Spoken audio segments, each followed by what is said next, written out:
नमस्कार, times news Silvassa में आपका स्वागत है। दादरा नगर हवेली के मोरखल गांव में राउतपाड़ा और डुंगरीपाड़ा के बीच खनकी पर बना मुख्य पुल भारी बारिश के चलते बह गया है। तेज बारिश से नदी में पानी का बहाव इतना तेज हो गया कि पुल पूरी तरह क्षतिग्रस्त हो गया। इस पुल के टूट जाने से गांव से सिलवासा की ओर नौकरी या अन्य जरूरी काम से आने जाने वाले लोगों को भारी दिक्कतों का सामना करना पड़ रहा है। अब लोगों को लगभग 4 किलोमीटर का लंबा चक्कर लगाकर सफर करना पड़ रहा है। ये रास्ता सिर्फ एक गांव के लिए नहीं, बल्कि आसपास के कई गांवों के लोग भी इसी मार्ग का इस्तेमाल करते हैं, जिससे उनकी परेशानी और भी बढ़ गई है।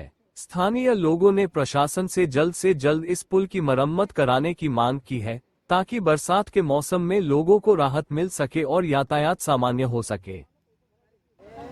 मोरखल राउतपाड़ा थी પસાર થતામાં જો એક અહીંયા પિચિંગ છે એ આજે વર્ષોથી આ 2-3 છતાં પણ આજ સુધી કંઈ આવી ગયા ને અહીંયા બધું કરી ગયા, પણ કોઈનાથી આજ સુધી થયું નથી. ને પંચાયતમાં થયું ને કોઈ જિલ્લામાં થયું. આ લોકો આવીને બધું પ્રસાર કરી જોઈ નહીં જાય, પણ નહીં કરે. ને અહીંયા કરવામાં શું છે, જ્યાં સુધી સારું કામ પાકું નહીં કરે ત્યાં સુધી એવું નહીં આવે. જો મહિત તમે પણ જોયું, આ મહિત જો અમારે 5-7 કિલોમીટર ફરીને અહીં આવવાનું સ્મશાનમાં, તેવી અમારે તકલીફ પડી જાય. પછી સ્કૂલના છોકરાઓ એવો કેટલા અહીંયાથી ઉચકીને ઉતારવા પડે, એવી અમને તકલીફ છે. હવે તકલીફ તો એ સામાન્ય એક મોટરસાઇકલની જાય તો એક 3 ફળિયા છે અમારા. કેટલા? રાઉતપાડા, જૂના પટેલપાડા ને પટેલપાડા, ડુંગરીપાડા.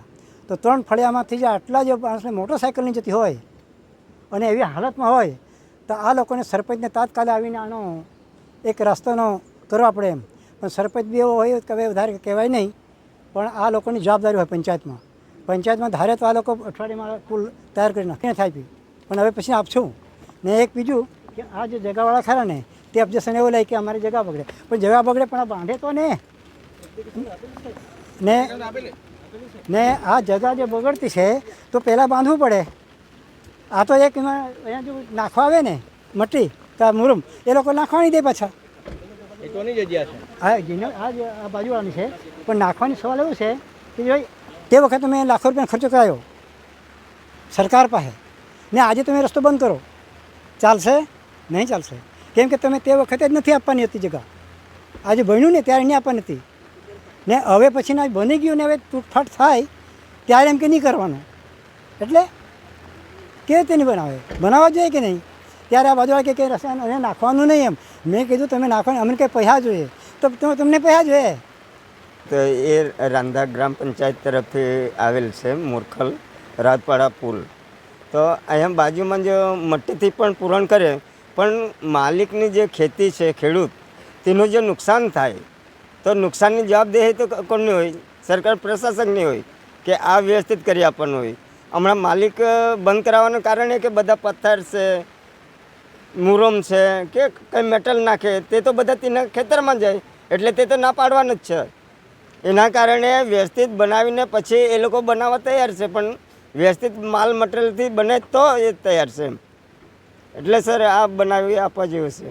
દિવાલ 2 વર્ષથી પડેલી છે, 2-3 વર્ષથી. સર તમે પ્રશાસનને શું કહેવા માંગો? પ્રશાસનને કહીએ કે આ પુલ મોટો બનાવી આપો એમ. એમાં વારંવાર તકલીફ ઊભી થાય, જોઈ જાય પણ કોઈ આવતું નથી કરવા. ને આવે તો 10 ગાડી મટ્ટી લાખીને જાય, એટલે તે તો આખું ધોવાઈને તે માંગે, મતલબ જ નહીં રહ્યો. સર કરે તો જરાક સારું કરો એમ.